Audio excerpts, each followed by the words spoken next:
বিশ্বকাপ ফুটবলে এবার অন্য এক দিক থেকে চ্যাম্পিয়ন হলো বাংলাদেশ। পৃথিবীর কোনো সুস্থ স্বাভাবিক মানুষ এমন কৃতিত্ব নিতে চাইবে না, কিন্তু দুঃখজনক হলেও এমনটাই হয়েছে বাংলাদেশে। আমরা সবাই জানি বিশ্বকাপ ফুটবলে বাংলাদেশ নেই, কিন্তু তারপরেও তারা চ্যাম্পিয়ন। সেটি হলো ফুটবলের উচ্ছ্বাসে। আর্জেন্টিনা বা ব্রাজিলকে নিয়ে বাংলাদেশের মতো উন্মাদনা পৃথিবীর আর কোথাও হয় না, কিন্তু এই উন্মাদনাই আমাদেরকে আর এক অন্ধকার বাস্তবতার মুখোমুখি করেছে।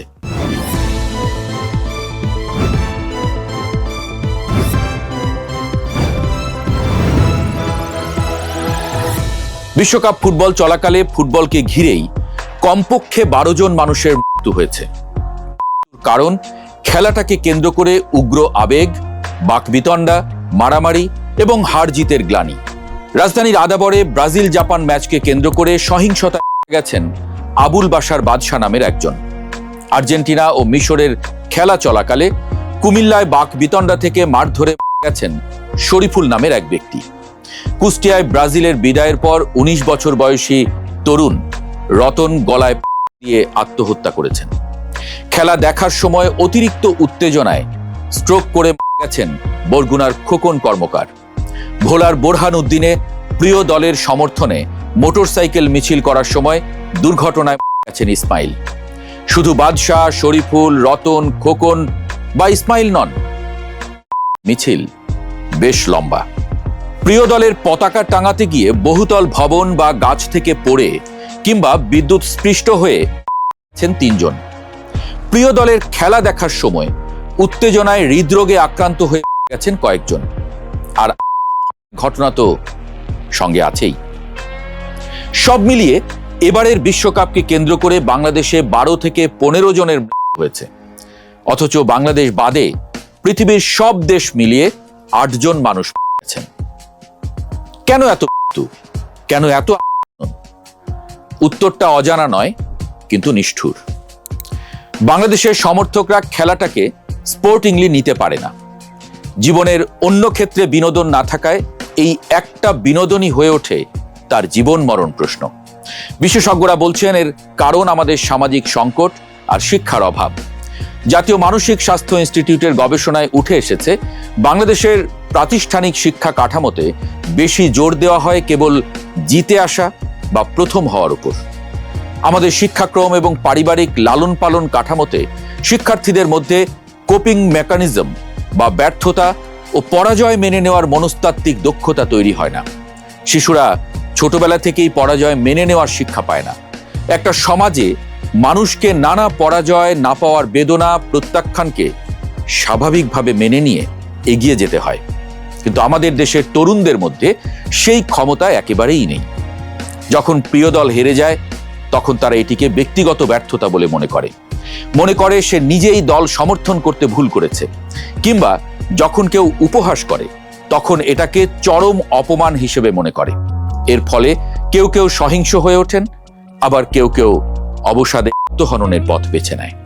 শুধু শিক্ষার সংকটের কথাই বলছি কেন, সমাজের দিকে একটু তাকান। এবার বিশ্বকাপে একটা বিশাল পরিবর্তন আমাদের বাজার অর্থনীতিতে জ্বলজ্বল করছে। আগে ফুটবল বিশ্বকাপ এলে পাড়া মহল্লায় পতাকা টাঙানোর ধুম পড়ত।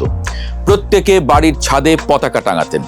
গ্রামে মফস্বলে মাইলের পর মাইল পতাকা টাঙানোর ধুম পড়ত। সবাই মিলে চাঁদা তুলে বড় পর্দায় খেলা দেখার আয়োজন হতো। কিন্তু এবছরে পতাকার চেয়ে জার্সি কেনার প্রবণতা অনেক বেড়েছে। পতাকাটা কিন্তু সামাজিক, জার্সিটা ব্যক্তিগত। গণমাধ্যমে ব্যবসায়ীদের যে বক্তব্য এসেছে তাতে এবার পতাকা বিক্রির হার আগের চেয়ে অনেক কমে গেছে। উল্টো দিকে চীন, থাইল্যান্ড সহ বিভিন্ন দেশ থেকে আমদানিকৃত এবং স্থানীয়ভাবে তৈরি বিভিন্ন দলের জার্সির বিক্রি বেড়েছে গতবারের চেয়ে দ্বিগুণেরও বেশি। সমাজবিজ্ঞানীরা এই পরিবর্তনটিকে খুবই গুরুত্বপূর্ণ বলছেন। পতাকা হলো সামষ্টিকতার প্রতীক, যা সমাজের মানুষকে একসঙ্গে যুক্ত করে, আর জার্সি হলো ব্যক্তিগত পরিচয়ের প্রতীক। সামাজিকভাবে সবাই মিলে খেলা উপভোগ করার এবং আনন্দ বা বেদনা ভাগাভাগি করার সেই যৌথ সংস্কৃতি দিন দিন কমে আসছে। কথায় আছে, আনন্দ ভাগ করে নিলে বেড়ে যায় আর কষ্ট ভাগ করে নিলে কমে যায়। কিন্তু এখন আনন্দ বা কষ্ট কোনো কিছুই আমরা ভাগ করতে পারছি না বা করছি না। অসামাজিক হয়ে ওঠার আরেকটা বড় প্রমাণ খেলা দেখায়। মানুষ একসাথে খেলা দেখার চেয়ে নিজের ড্রয়িং রুমে একা কিংবা মোবাইলের স্ক্রিনে খেলা দেখছে বেশি। জাতীয় মানসিক স্বাস্থ্য ইনস্টিটিউটের জরিপ অনুযায়ী স্ক্রিন টাইম বৃদ্ধি এবং একক পরিবার কাঠামোর কারণে তরুণদের মধ্যে সামাজিক সম্পৃক্ততা ও সহমর্মিতার হার গত এক দশকে অনেকটা কমিয়ে দিয়েছে। ফলে পরাজয়ের পর যে মানসিক ধাক্কা বা ট্রমা তৈরি হয় তা সামাল দেওয়ার মতো পাশে কেউ থাকে না। এই সামাজিক বিচ্ছিন্নতা এবং একাকিত্ব আবেগকে আরো বেশি আত্মঘাতী করে তুলছে। এর সঙ্গে যুক্ত হয়েছে সোশ্যাল মিডিয়ার বিষাক্ত ট্রোল কালচার। ফেসবুক বা টিকটকের মতো প্ল্যাটফর্মগুলোতে এখন সুস্থ ক্রীড়া আলোচনার চেয়ে ট্রোল কালচার বা একে অপরকে নিয়ে ঠাট্টা করার প্রবণতা অনেক বেশি। দল হেরে যাওয়ার পর অন্য দলের সমর্থকরা যেভাবে ট্রল, মিম এবং অপমানজনক মন্তব্য ছুড়ে দেয় তা অনেক সময় সহ্যের সীমা ছাড়িয়ে যায়। এটা এক ধরনের শাস্তিযোগ্য অপরাধও বটে।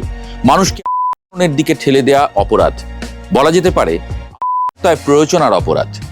আর আমরা সবাই এই অপরাধে অপরাধী। সাইবার বুলিং এর এই শিকার মানুষটি মানসিকভাবে ভেঙে পড়েন। বন্ধুদের সামনে মুখ দেখাতে না পারার লজ্জা আর অপমান থেকেই অনেক মতো সিদ্ধান্ত নিয়ে বসেন। শুধু সামাজিক মাধ্যম নয়, আমাদের মূলধারার গণমাধ্যম কতটা দায়িত্বশীলতার পরিচয় দিয়েছে। আমরা কি এই বিশ্বকাপকে এমন একটা হাইপ দেইনি যাতে মনে হতে পারে বিশ্বকাপটাই বুঝি পৃথিবীর সবকিছু? ইংল্যান্ড আর্জেন্টিনার সেমিফাইনাল খেলায় ইংল্যান্ডের সবচেয়ে বড় দৈনিক পত্রিকাগুলোর অন্যতম দ্য টেলিগ্রাফ প্রথম পাতায় খেলার কোনো খবরই দেয়নি, শুধু উপরে লিখেছে সেমিফাইনালের খবর ভেতরের পাতায়। আর আমাদের দেশের খবরের কাগজগুলো দেখলে মনে হবে বাংলাদেশই বুঝি বিশ্বকাপের সেমিফাইনাল বা ফাইনাল খেলছে। এই বিশ্বকাপের সময় আমাদের দেশের সব অর্থনীতি, রাজনীতি, অপরাধ, অন্যায় সবকিছু যেন থেমে গেছে। মানুষকে অতি আবেগী করে তোলার পেছনে আমাদের মূলধারার গণমাধ্যমও কম দায়ী নয়। কিন্তু এই ফুটবল বিশ্বকাপ আমাদের চোখে আঙুল দিয়ে দেখিয়ে গেল আমাদের শিক্ষা ব্যবস্থা কতটা দুর্বল, আমাদের সমাজ কতটা ভঙ্গুর।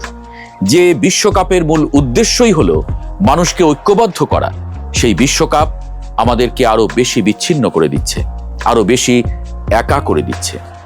তাহলে কি ফুটবল নিয়ে বা খেলা নিয়ে আমাদের সব আবেগে হ্রাস টানবো? না, একদম না। আবেগ ছাড়া মানুষের মনুষ্যত্বই তো থাকবে না। কিন্তু এই আবেগ হতে হবে ঐক্যের, মানুষের সাথে সম্পর্কের। কারো প্রিয় দল হেরে গেলে তাকে নিয়ে ট্রোল করা নয়, বরং তার বেদনায় সমব্যথী হয় তো মনুষ্যত্ব। মনে রাখা দরকার, হার জিত চিরদিন থাকবেই, তবুও এগিয়ে যেতেই হবে।